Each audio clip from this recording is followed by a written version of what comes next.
Салам достор, каналыма кош келиңиздер. Бүгүн сиздер менен аягындай даамдуу, тез дайым боло турган, ошону менен бирге жасалуу жолу оңой тай курдак даярдайбыз кыздар. Видеонун аягына чейин карап, мен менен бирге болуңуздар. Негизи бул даам жылкынын этинен, тайдын этинен жасалат. Эгер да андай этиңиздер жок болуп калса, уйдун этинен деле жасасаңыздар болот. Мына ушундай кылып 4 бурчтуу кылып туурап алабыз. Мен алдын ала музаткычка тоңдурулуп калган эттен туурап жатам. Ошондо сиздерге оңой болот. Мынакей. Ушундай кылып туурап алдык. Андан кийин пиязыбызды дагы туурап алабыз.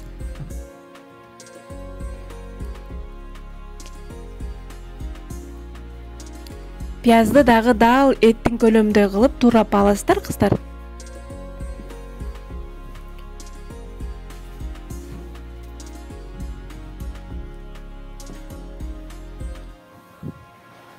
Мынакей пиязды туурап бүтүп калдык. Эми майыбызды жакшы дактап алып, этти бөлүп кызарта куруп алабыз. Мынакей бир бөлүгүн куруп алдым.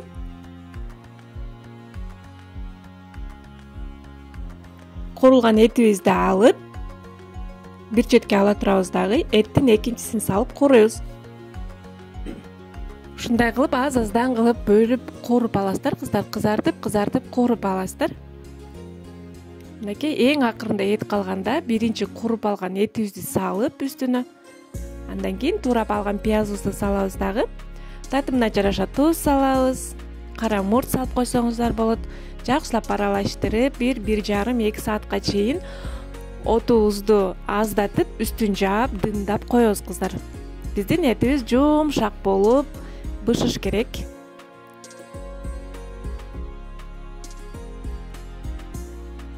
Кичине суу куюп койсоңуздар болот. Эгерде этим бышпай калат, катык болуп калат деп күмөндөсөңүздөр, кичине суу куюп койсоңуздар болот.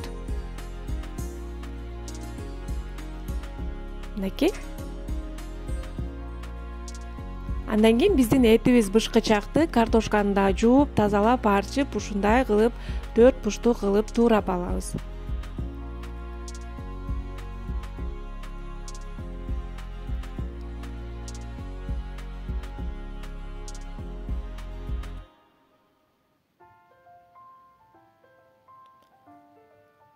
Мынакей картошканы да туурап бүтүп калдык. Эми картошканы дагы өзүнчө майга кызарта кылып кууруп алабыз, кыздар.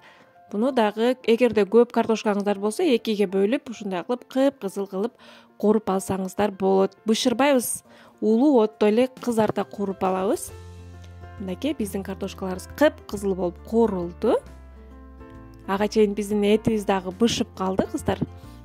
Сонун болуп бүлкүлдөп, жумшак болуп бышып калды. Эми куруп алган картошкабызды салып, аралаштырып, дагы бир 5–10 минутта үстүн жаап, дымдап коебуз.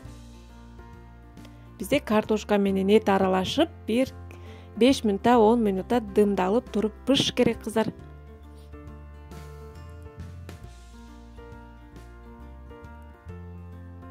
Мынакей биздин тай курдагыбыз даяр болуп калды, кыздар. Өтө даамдуу, ошону менен бирге эле тез дайым болот. Коноктор келгенде уялбай тартсаңыздар болот, кыздар. Үстүн өзүңүздөрдүн каалооңуздарга жараша кооздоп тарт берсеңиздер болот. Мынакей мен көк пияз менен, кызыл пияз менен кооздоп койдум, кыздар. Даамы деген аябандай даамдуу болуп чыкты. Этибиз да жумшак, картошкабыз да кып-кызыл болуп бышты. Мынакей ушундай кылып дасторконго тарта берсеңиздер болот. Сиздер да сөзсүз түрдө жасап көрүңүздөр. Даамы деген өтө сонун болот, кыздар. Видео жаккан болсо, ой пикириңиздерди калтырып, лайк басып, комментарий жаза кетиңиздер. Эгерде түшүнбөгөн жерлериңиз болсо, же болбосо кандайдыр бир сурооңуз болсо, комментарийге калтырып кетсеңиз, мен сизге сөзсүз түрдө жооп берем.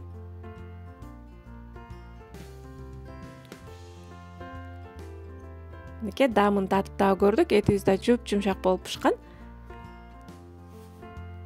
Кармаган орозоңуздар кабыл болсун. Кийинки видеого чейин аман болуңуздар.